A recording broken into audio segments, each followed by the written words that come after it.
This is Entrepreneur Studio with Patrick Bryant, brought to you by SC Biz News, the Harbor Entrepreneur Center, Code and Trust, trusted co-founders in tech, and our sponsor, Harbor Wealth Management Group.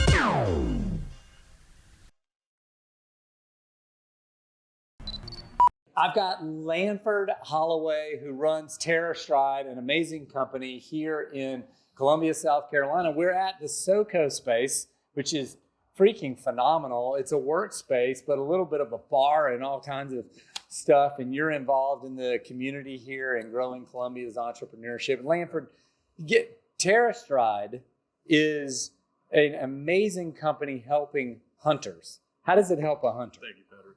Well, it helps hunters by allowing them to really mark up the property. So hunters care a lot about where things are, of course, on a piece of land. And you can't get that stuff from Google Maps because obviously they're not driving their cars around. We're talking about woods mostly. So HuntStand is a social mapping app that allows you to annotate, which means, drop in markers that relate to, places or fields, streams, roads, boundaries, anything you might care about. And then you can share that with your fellow hunters and they can make edits and share it back with you. It does a lot of other things too that I won't go into, but mostly social mapping. But you got 6.5 million hunters using it around the world. Right? About 2 million hunters actually using it. But yes, it's been downloaded about 6 million. So you got 2 million hunters using this app. It's unbelievable. It's just so cool. So as you think back from when you were starting it, one of my favorite things is to ask, at what point were you getting paid compared to your employees? And I know your story.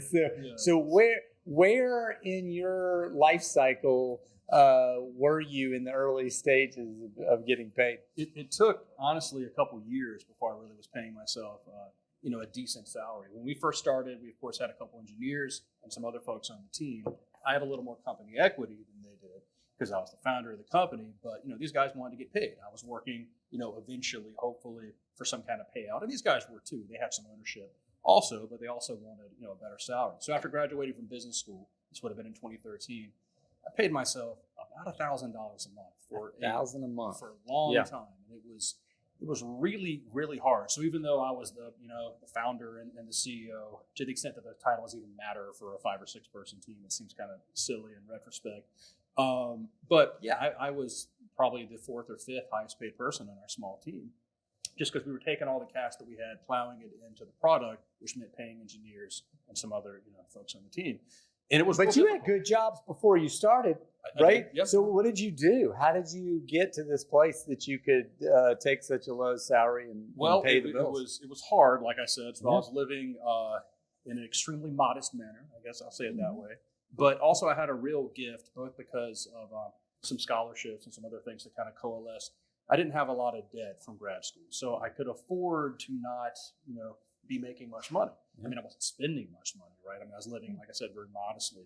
But that was a real gift to be able to sort of chase my dreams. And that's an important thing that I think is often overlooked, is that a lot of folks after grad school can't do something like that because they have to be paying down the student loan debt. And it really does limit the types of jobs that you can take because you can't afford to not be getting paid a lot of money. I think it's very common that a lot of entrepreneurs are in the bottom list of who's getting paid at the company because they are taking that risk to grow the company and move it forward. And you can create models like Profit First. I'm not saying don't create them, but the reality is at some point when it comes down to who's getting paid this month, you're going to have to take the hit, right? That's right. So it's impressive. And today the team is how big? We're at 21 people. At 21 people, would you say you're still in the bottom 50%? Probably not quite there anymore. Maybe not in the very top spot. The tide has turned, if you know what I'm saying. But no, and you deserve all the success because you guys are growing like crazy, and I appreciate what you've done for the community. Thanks a lot. I appreciate it. Good to see you.